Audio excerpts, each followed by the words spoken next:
Halo pemirsa JPR TV dari Sabang sampai Maroke, dari Miangas hingga Pulau Rote. Bertemu lagi bersama saya Boda Azari Desak dalam program Kominfo Newsroom.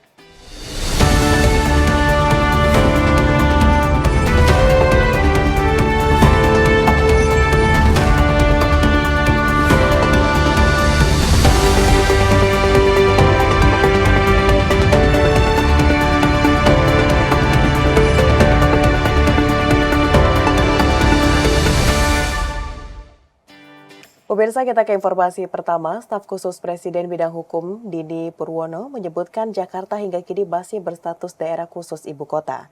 DKI Jakarta tetap sebagai ibu kota negara sampai terbitnya keputusan Presiden tentang pemindahan IKN ke Nusantara.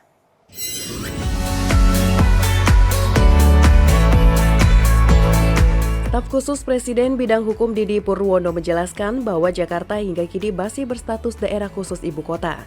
Berdasarkan pasal 39 Undang-Undang Nomor 3 Tahun 2022 tentang Ibu Kota Negara IKN, DKI Jakarta tetap sebagai ibu kota negara sampai terbitnya keputusan Presiden tentang pemindahan IKN ke Nusantara. Sebelumnya, Ketua Badan Legislasi DPR RI Supratman Andi Aktas mengatakan bahwa Undang-Undang Nomor 29 Tahun 2007 tentang DKI Jakarta sebagai ibu kota negara habis statusnya pada 15 Februari 2024. Hal ini merupakan implikasi dari Undang-Undang tentang IKN yang telah diundangkan sejak 15 Februari 2022. Dalam pasal 41 ayat 2 Undang-Undang IKN berbunyi, paling lama 2 tahun sejak Undang-Undang ini diundangkan, Undang-Undang Nomor 29 Tahun 2007 tentang Pemerintahan Provinsi Daerah Khusus Ibu Kota Jakarta sebagai Ibu Kota Negara Kesatuan Republik Indonesia diubah sesuai dengan ketentuan dalam undang-undang ini. Namun Didi Purwono menjelaskan bahwa sesuai aturan dalam pasal 41 Undang-Undang IKN, sejak ditetapkannya Kepres pemindahan IKN ke Nusantara, ketentuan pasal 3, pasal 4, kecuali fungsi sebagai daerah otonom dan pasal 5 Undang-Undang Nomor 29 Tahun 2007 tentang Pemerintahan Provinsi Daerah Khusus Ibu Kota Jakarta sebagai Ibu Kota Negara Kesatuan Republik Indonesia dicabut dan dinyatakan tidak berlaku. Otorita Ibu Kota Nusantara tengah mengejar target pembangunan 47 tower rumah susun di IKN tahun ini. Hal tersebut diikuti dengan kembali digelarnya penjajakan pasar agar meningkatkan minat investor untuk bersedia masuk dalam skema kerjasama pemerintah dengan badan usaha.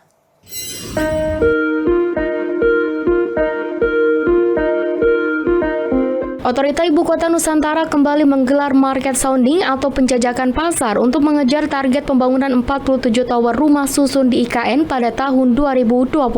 Deputi Bidang Pendanaan dan Investasi Otorita Ibu Kota Nusantara Agung Wicaksono mengatakan, penjajakan pasar perlu dilakukan agar investor bersedia masuk dalam skema kerjasama pemerintah dengan badan usaha atau KPBU dalam menyusun rumah susun ASN di IKN. Seperti diketahui bahwa lahan seluas 600 hektar telah dipersiapkan untuk membangun hunian aparatur sipil negara dengan harapan total investasi yang dapat terkumpul mencapai 150 triliun rupiah dan telah membangun 12 tower pada bulan Juli hingga Agustus 2024 mendatang. Masing-masing tower nanti ada sekitar 60 unit dan itu ditargetkan di Agustus menjadi tempat bagi para peserta upacara ASN TNI Polri yang akan berupacara pertama kali, dan setelah itu maka perpindahan secara bertahap akan berlangsung. Hunian di IKN juga akan terus dibangun melalui skema KPBU secara bertahap hingga diharapkan sebanyak 70 tower rusun mulai dibangun tahun ini.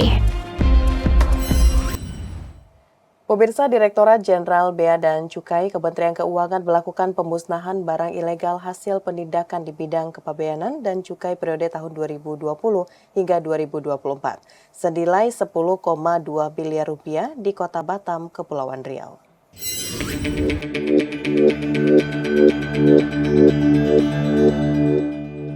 Direktorat Jenderal Bea dan Cukai Kementerian Keuangan melakukan pemusnahan barang ilegal hasil penindakan di bidang kepabeanan dan cukai periode tahun 2020 hingga 2024 senilai 10,2 miliar rupiah di Kota Batam, Kepulauan Riau. Barang ilegal tersebut berasal dari Singapura, Malaysia, Vietnam, dan negara lain di kawasan Asia. Terdiri dari 1.251 unit gawai dan barang elektronik, 344 koli pakaian bekas, 15.209 botol, dan 9.347 kaleng minuman beralkohol hasil tembakau. Selain itu terdapat kelengkapan kapal, kasur, suku cadang mesin, kendaraan, boneka seks, dan lainnya. Direktur Jenderal Bea dan Cukai Askolani mengatakan kerjasama bersama aparat penegak hukum selalu dibutuhkan dalam menjaga pintu masuk Indonesia dari peredaran barang-barang ilegal yang merugikan negara. Pemusnahan ini dilakukan sebagai bentuk komitmen Bea Cukai dalam melindungi masyarakat dari barang-barang ilegal yang juga dapat merugikan perekonomian negara. Pemusnahan ini dilakukan sebagai bentuk komitmen Bea Cukai dalam melindungi masyarakat dari barang-barang ilegal yang juga dapat merugikan perekonomian negara. Kalau masih ada kelemahan dan tantangan, modus, strategi tentunya kita berbuat dan kita tentunya kerjasama dengan APH itu menjadi kunci. Sebab kita tahu tantangan 2024 juga menantang, apalagi di tahun 2024 ini di bulan Maret ini kita di Bea dan Cukai ditugaskan oleh pemerintah untuk mengawasi lebih sekitar 600-an komoditi baru. Beralih ke informasi lainnya pemirsa, Kementerian Kelautan dan Perikanan berhasil mengamankan 1 unit kapal asing berbendera Malaysia di wilayah pengelolaan perikanan negara Republik Indonesia 571 perairan Selat Malaka.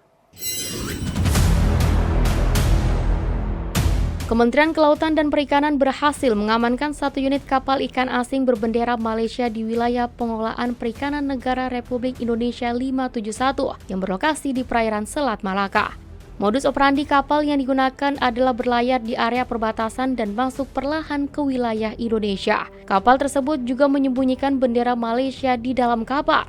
Dari pemeriksaan didapati kapal tidak memiliki dokumen penangkapan ikan yang sah serta menggunakan alat tangkap terlarang. Kapal berjenis Sea Keeping 60 gross ton dengan jumlah anak buah kapal sebanyak 5 orang termasuk nahkoda yang merupakan WNA Myanmar. Kapal diberhentikan karena tertangkap menjaring 110 kg ikan berbagai jenis. Usaha perlawanan terjadi dari beberapa ABK KF5032. Sejumlah ABK melompat ke laut untuk melarikan diri, namun para petugas berhasil menangkap para ABK tersebut. Kapal yang ditangkap oleh unit kepanjangan KKP Sumatera Utara diduga melanggar beberapa pasal terkait peraturan kelautan dan perikanan dengan ancaman hukuman penjara paling lama 5 tahun dan denda maksimal 2 miliar rupiah. Pemirsa, usai jeda pariwara, kami akan kembali dengan informasi lainnya. Tetaplah bersama Kominfo Newsroom.